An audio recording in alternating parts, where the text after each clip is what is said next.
আমরা এখানে আপনার গত বছর যে ব্যবস্থাগুলো নিয়েছি, আপনারা দেখতে পাচ্ছেন আমরা ঘাটের দুই পাশে দুইটা নৌকা ওঠার জন্য দুটো পল্টন করেছি। কোনো প্যাসেঞ্জার নদী নৌকা বা ট্রলার যোগে কোনো জাহাজে উঠতে পারবে না।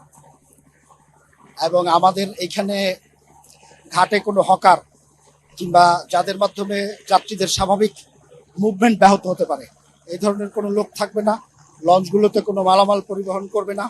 লঞ্চগুলো ঘাটে ভেরার সময় এবং বেরোর সময় আমাদের যে বিআইডব্লিউটি এর কর্তৃপক্ষ আছেন তাদের অনুমতি নেওয়া লাগবে।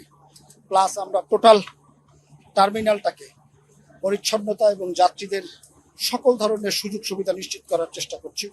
এইখানে চাপ কমানোর জন্য গতবারের মতো এবারও শিমুলিয়া এবং বসিলায় আপনার জাহাজ চলাচল করবে।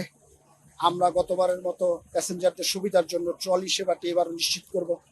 অসুস্থ এবং বয়স্ক প্যাসেঞ্জার যারা আছে তাদেরকে সহায়তা করার জন্য আমরা এবারেও হুইল চেয়ার এনশিওর করছি। এবং আমাদের যে ইনস্টিটিউটের যে আমাদের ইনস্টিটিউটের যে স্টুডেন্টরা আছে তারা সেই বিষয়টি ব্যবস্থাপনার দায়িত্বে থাকবে। লঞ্চের ফিটনেসের জন্য আমরা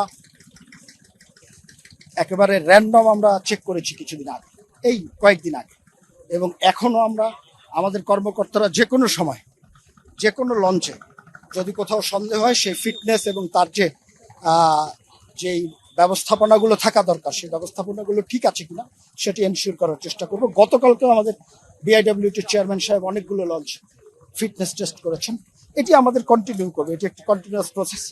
আমরা নিজেরা থাকার চেষ্টা করব আপনাদের সাথে, আপনারা এবং আমরা সবাই মিলে একটি নিরাপদ, আরামদায়ক এবং মানুষের জন্য স্বস্তিদায়ক একটি ঈদ সামনে উপহার দেওয়ার চেষ্টা করব।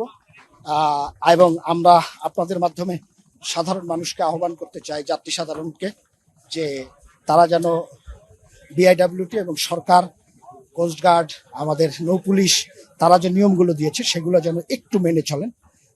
তাহলে তাদের নিরাপদ যাত্রাটা আরো নিশ্চিত করা যায়। আমরা তাদেরকে সর্বোচ্চ আহ্বান করব আমাদেরকে সহযোগিতা করেন। প্রত্যেকটি যাত্রী যারা নৌপথে যাত্রা করতে চান তাকে বাড়ি পৌঁছে দেয়া পর্যন্ত আমরা আমাদের কাজটি অব্যাহত রাখবো এবং আমরা নিশ্চিত করব যে সব মানুষ যাতে বাড়িতে পৌঁছাতে পারে যারা নৌপথের যাত্রী আছেন।